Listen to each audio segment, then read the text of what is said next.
Alhamdulillah, I have some questions to ask you, but also, anything you have, this is fun discussion. So, a little bit about your background, summarized religious journey, you could say.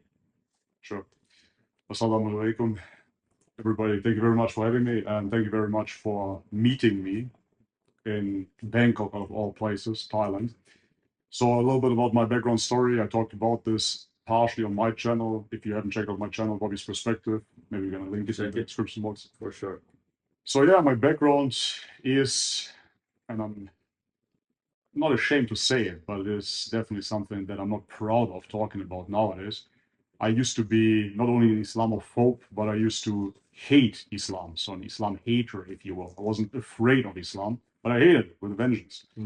I grew up in Germany. However, my parents are from northern Macedonia, which was part of Yugoslavia back in the day, the Balkans. And we have a long history with the Ottoman Empire. The Ottoman Empire occupied Yugoslavia, the Balkans, for 500 years. And during that time, of course, people started telling stories about how the Ottomans enslaved us, how they, I don't want to get cancelled, took over our women and whatnot, right? So there was a lot of hate against the Muslims, against the Turks. And to this very day, if somebody were to convert to Islam, he would be considered a Turk. Right? So that's how it is seen. It's not a religious perspective at all there, it's a nationalistic perspective. And whoever would convert to Islam would become automatically a Turk. That is based upon that even during the Caliphate, during the Ottoman Empire, you had Bulgarians, which were fighting on the side of the Ottomans. And yeah, they were considered then automatically Turks. So it's like more of a racial thing than a religious belief based. Yeah, absolutely. So that is the background of the Balkans. Then growing up in Germany, however, I was surrounded by Turks as well, and most of them were in gangs, criminal activity, drugs, prostitution, and whatnot. And therefore, this tainted my image of Islam even further. And I just put one and one together, so to speak. I said, okay, we have a history of violence on the Balkan. Now I see violent gangs here. So therefore, Islam is violent and Christianity is pacifistic, peaceful, a religion that is furthering love between your neighbors, between people in general. And therefore, I discarded Islam altogether. Moreover, I grew up, and we talked about this, thinking that all of those religions are monotheistic. So I didn't believe that anybody attributes anything to God anyways. My father always told me there is nothing like God. And therefore I always knew, okay, God is one and that's it. Almost exactly from the Quran, لَيْسَ كَمِثْلِهِ شَيْءٌ. And he never read the Quran nor the Bible. Wow, interesting. But this is interesting because people do have a fitra. Yeah. People have a natural state of, if you leave somebody alone, they don't go worship a guy on a cross or a cow or a monkey. They always have this idea of one great super creator, the Khaliq, the creator. Yes. So then your experience with Islam were definitely very negative. I mean, this is very interesting because you see a lot of people that do become Muslim, alhamdulillah, but somebody coming from a background where they really had that hatred. No, I hated it. I really hated it, So going back and forth between Germany and Macedonia, the city that my parents are from used to be roughly 15% Albanian. So the population was roughly 15%. Nowadays, it's 85 to 90%. Wow. So there was a civil war, etc. And for me, yet again, this was seen as an Islamic takeover. So I saw how the Macedonian population dropped and how the Albanian, quote-unquote, Muslim population was rising. And therefore, I felt like a foreigner in my own country, right? And every time I would hear the Adhan, I thought it's in Albania. Nah, shame on me. I had no idea about Arabic whatsoever. I told you this in private. Everybody in my family says, mashallah, without knowing that this has anything to do with Islam or that it is Arabic. That's interesting. Like you have somebody hating Islam, but saying mashallah.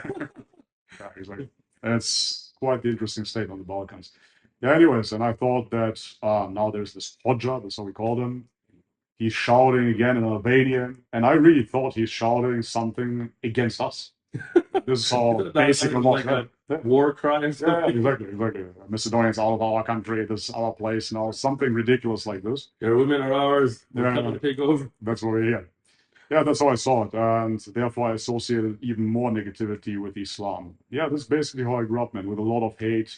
I even thought about joining certain nationalistic movements in Macedonia. I was waiting for another war when I'm old enough, because last civil war, I was only 16 years old. Okay. And I was hoping when I'm 18, 19, hopefully there's another war, and then I can fight those Albanians and get rid of Islam. I was really hateful as it gets.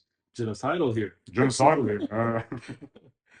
All right. Yeah. And then, Yeah, then what happened is that I got a crisis of faith when I was in my 20s, basically, like many in Germany.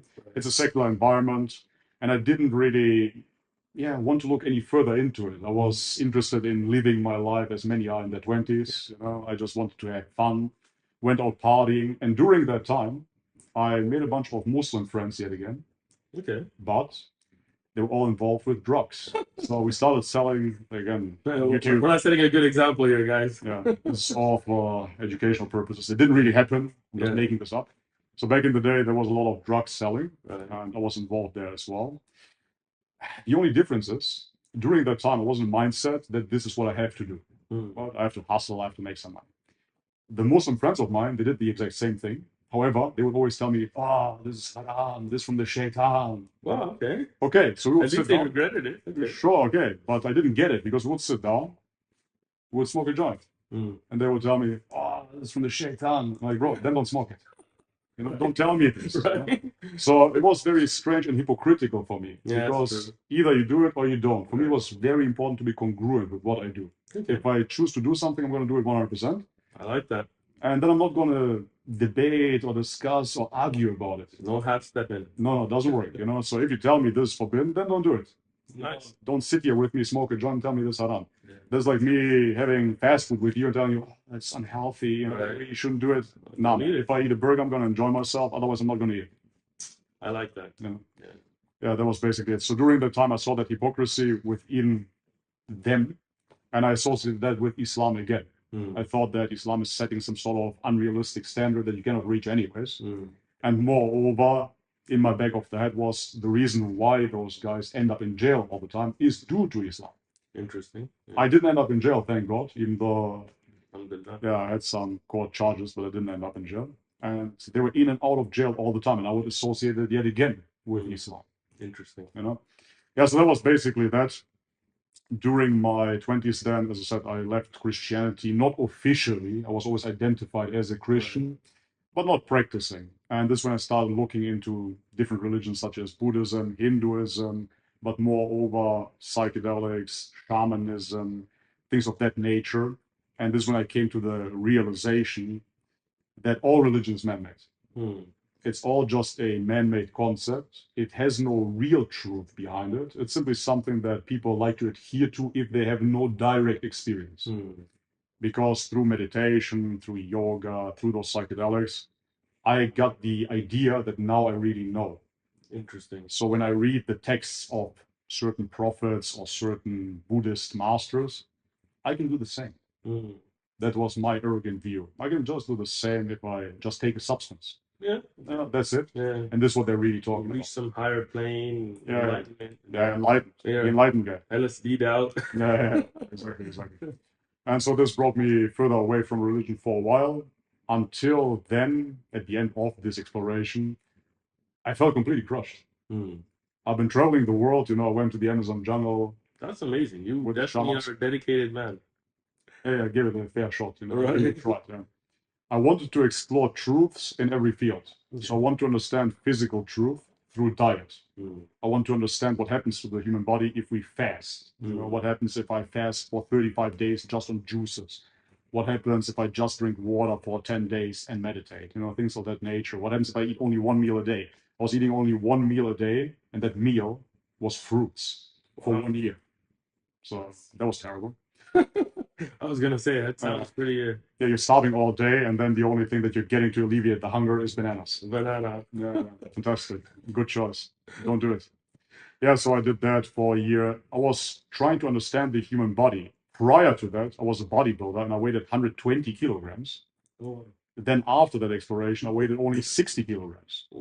before starting with bodybuilding, I weighed 60 kilograms as well. So I gained 60 kilograms and lost them again. You know? Lost half your weight. Yeah, because I want to understand how this human body works. So that was the physical pursuit. Then the spiritual pursuit. You know, I tried to understand it through the psychedelics, through the shamanic route. And then when that failed, I started going to church. Okay.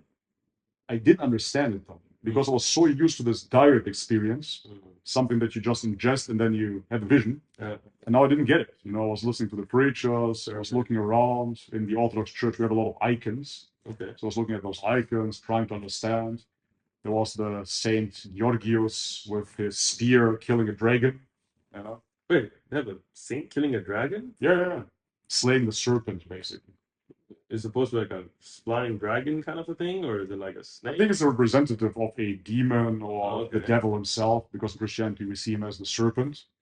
And the saint killed him? Yeah, he's slaying him. Yeah. That's the story. So you see him, he's on a horse with this big spear and he's slaying the dragon. Whenever I was looking at that, then I was looking at Jesus on the cross. Never really sat right with me. Okay, interesting. And I'm going to talk about that in a second. Yeah. And I tried to understand how this will now enrich me or further me spiritually. I didn't get it. No, I didn't get it. So ultimately, because I was so lost within this new age movement of spirituality, I said to myself, I have to commit to this because there's nothing else left. You know, and of course not going to become a Muslim. Of course not. Of course not. Hated them, right? The Albanians. Yeah, the Albanians. I'm not going to become an Albanian, right? Yeah, so this is what I tried then with Christianity. However, I was the first man in my family, and I can say that with confidence, I know for a fact, that actually looked into Christian Orthodoxy.